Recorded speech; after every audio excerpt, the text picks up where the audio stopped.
1991년 1월 9일 수요일, 동굴 탐험 경력 10년이자 미국 동굴학회 회원인 존 맥클로키는 미국 갤라베마주에 위치한 메가웰 동굴을 탐험하기 위한 계획을 세웠다. 메가웰 동굴은 탐사 제한이 걸려있는 동굴이다. 왜냐하면 동굴의 기본적인 탐사 구간은 입구로부터 약 60m 정도가 전부이며 그 이상을 보기 위해선 동굴 내부에 94m가 넘는 수직 절벽을 들어가야 하는 구조이기 때문이다. 게다가 입구는 우기에만 활성화되는 계울에 위치하였고 비가 오면 수직 절벽 안으로 급류가 쏟아지는 환경이다. 이로 인해 사고 다발 장소이기도 하여 정확한 위치도 지도도 대중적으로 공개되어 있지는 않았다. 당연히 완전히 탐사되지도 않았다. 그러나 이러한 요소는 그저 프로 탐험가인 존 맥클로키의 모험심을 자극할 뿐이었다. 그는 동굴 커뮤니티 동호회 BIG 소속의 최근 동굴 탐사에 열심히 활동하는 신참인 린다 오도넬과 찰스 데핑거를 데리고 동굴 탐사를 계획하게 된다. 린다 오도넬은 입문한 지 1년 미만이지만 안전 점검에 철저한 인물이었고 찰스 데핑거는 이제 막 동굴 탐험에 빠진 신참으로 그는 체중 109kg의 거구였다. 수직 동굴 탐사에 그리 적합한 타입은 아니었지만 직전에 테네시에 50m가 넘는 싱크홀을 내려간 적이 있었으며 계속해서 더욱 스릴 넘치는 장소를 도전하고 싶어하여 참여 의사를 강력하게 밝혔다. 1991년 1월 13일 일요일 3명의 탐험가는 인디애나주에서 출발하여 6시간이 넘는 운전 끝에 메가웰 동굴에 도착한다. 이들은 곧바로 동굴 입구부터 빠르게 걸어 목적지인 60m 수직 절벽까지 바로 도달하였다. 그런데 문제가 있었다. 당시 메가웰 동굴이 위치하는 지역에는 일주일간 비가 내려 동굴 내부의 수로가 생각했던 것보다 활발히 작동 중이었다. 물은 마치 작은 폭포를 연상케 할 만큼이나 강하여 보통이라면 장비를 챙겨 다시 돌아가야겠지만 그들에게 있어 수로의 가동이란 더욱 큰 짜릿함에 불과하였다. 맥클로키는 낙하 지점에 도착하자마자 준비해온 줄로프를 설치하기 시작한다.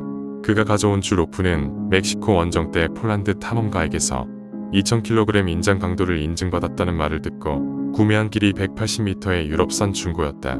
낙하구에는 두 갈래의 리깅 지점이 있었다.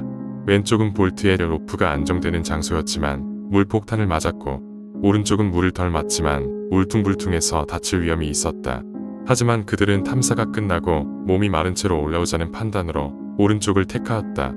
로프는 6.4m 길이의 경사로를 따라 내려가 절벽 끝에 바위와 마찰하는 구간 이후에 6m는 공중에 떠 있었으며 그 아래는 돌출된 바위에 강하게 눌려진 상태로 내려가 이후 안정적으로 밑까지 펼쳐졌다. 선두로 경험이 많은 맥클로스키가 먼저 내려갔다. 뒤따라서 오도넬이 내려가기 시작하고 마지막으로 찰스가 따라 내려간다. 3명이 전부 매달리며 로프에 전해지는 진동을 느꼈지만 가볍게 무시하였다. 후레쉬가 있었어도 동굴 바닥은 깊고 어두워 바닥이 보이지 않았다. 그들은 동굴의 물소리와 아래를 내려다볼 수 없는 불편함 때문에 자칫하면 부딪힐 수 있어 서로에게 외치며 계속 위치를 확인하면서 천천히 내려갔다. 이윽고 맥클로스키부터 바닥에 도착하고 오도넬과 찰스도 문제없이 착지하였다.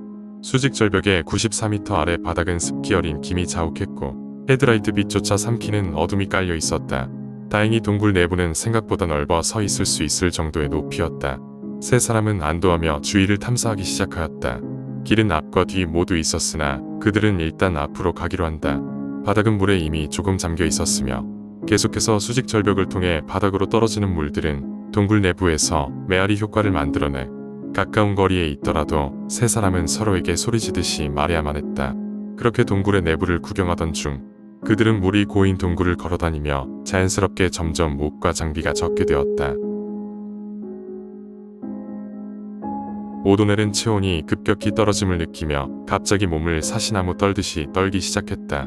그들은 여유분으로 챙겨온 겉옷이 없었기에 일단 다시 올라가기로 결정한다. 로프가 있는 곳으로 돌아와 하강했을 때와 마찬가지의 순서로 맥클로스키가 먼저 오도넬이 뒤를 이어 로프를 타고 올랐다.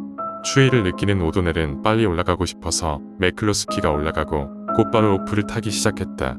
맥클로스키는 올라가며 처음에 내려올 때보다 로프의 외피가 거칠다고 느꼈지만 별다른 문제를 발견하지 못하였다. 찰스는 오도넬과 맥클로스키가 올라가며 다시 거리가 벌어질 걸 예상해 좀 더 늦게 출발하기로 한다. 어둠으로 두 명이 거의 보이지 않을 때쯤 찰스도 올라가겠다고 외치며 로프를 잡았다. 맥클로스키와 오도넬 두 사람은 두시경 절벽 위에 도착하였다. 그는 혹시 몰라 찰스가 올라올 때까지 기다리고 싶었지만 이미 추위를 느끼는 오도넬이 저체온증에 걸릴 수 있었기 때문에 매클로스키는 그녀를 차까지 데려다 준 뒤 안정을 취할 때까지 함께 있었다.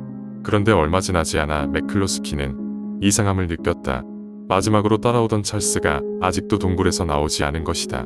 뭔가 불길한 느낌이 들었던 그는 혼자 동굴로 다시 들어가 수직 절벽 앞에서 찰스를 기다렸다.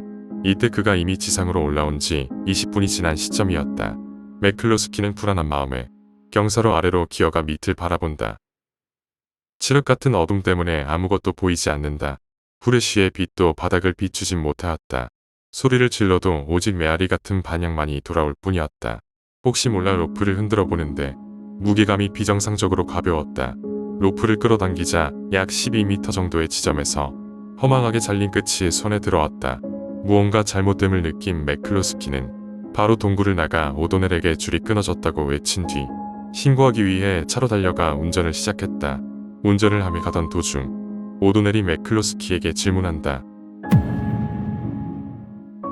밧줄이 끊어졌다고 해서 반드시 사망을 의미하는 것은 아니었다.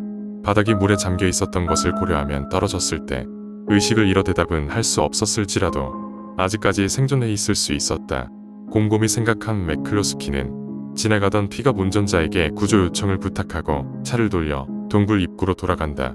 그는 차에 있는 방수복과 예비 로프 2개를 들쳐맨 채 다시 어둠 속으로 들어가기 위해 준비를 한다.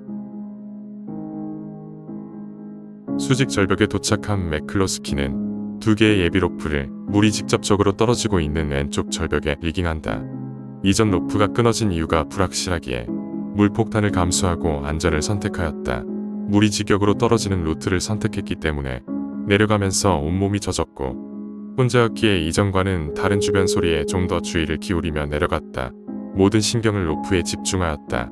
그럼에도 매클로스키는 급하게 하강하였는데 이는 혹시나 찰스가 살아있더라도 저체온으로 위험한 상황이었기 때문이다. 그렇게 그는 바닥에 도착하였다. 찰스가 살아있다면 분명 근처에서 후레쉬와 함께 있어야 했지만 그러나 아무것도 보이지 않았다. 주변을 유심히 비춰보니 몇 미터 떨어진 곳에 찰스가 쓰러져 있다. 헬멧 라이트는 꺼져 있었고 몸은 부자연스러운 각도로 꺾여 있었다. 혹시라도 아직 생존했을 수 있었기에 가까이 가서 라이트를 비춰봤으나 그의 사망을 확신한다. 아까 전 지나가던 운전자의 신고로 지역 소방서 구조반이 현장에 도착하였다. 구조대원들은 구조를 위해 3일 인양 시스템과 스캐드 스트레처가 준비해왔지만 찰스를 수직으로 옮기는 중에 장비가 찢기거나 파손되면 다시 낙하할 수 있기에 구조 작업이 매우 위험하다고 판단되었다. 그러나 이후 수직 동굴에서 올라온 매클로스키가 구조대원들에게 찰스의 사망 소식을 전하고 작전은 구조계획에서 시체 인양 계획으로 전환된다. 그리하여 구조대원들은 바로 내려가는 대신 안전을 위해 밧줄 여러 개를 리깅하며 2차 피해가 나지 않는 것에 더 집중하였다. 30시간이 넘는 작업 끝에 찰스의 시신이 지상으로 올라왔고 이후 사고 원인에 대한 조사가 이루어졌다. 사고 원인으로는 의외의 이유가 지목되었는데 전문가들은 처음에 끊어진 로프가 그들의 젖은 장비와 몸무게 그리고 어떤 표면에 마찰되어 다른 것이 아니라 낙하하는 바위에 의해 절단된 것으로 보인다고 말한다. 그에 더해 매클로스키가 구매한 유럽산 로프를 미국 방식으로 설치한 것에 대해 지적하였다. 각 로프는 적합한 설치 기법이 존재하고 이 방법에 따라 견딜 수 있는 하중이 바뀔 수 있었다. 만약 그들이 미국산 로프를 사용하여 미국식으로 설치하였거나 구매해온 유럽산 로프를 유럽식으로 설치하였다면 안전했을 확률이 높았을 것이었다. 그리고 이 사건 이후에도 메가웰 동굴은 이유를 정확하게 알 수 없는 낙하 사고가 계속 발생하여 사유지 소유주는 2010년 이후로 모든 방문자를 법적 고소한다고 밝혀 현재는 지도에서도 공식적으로 찾아볼 수가 없게 되었다.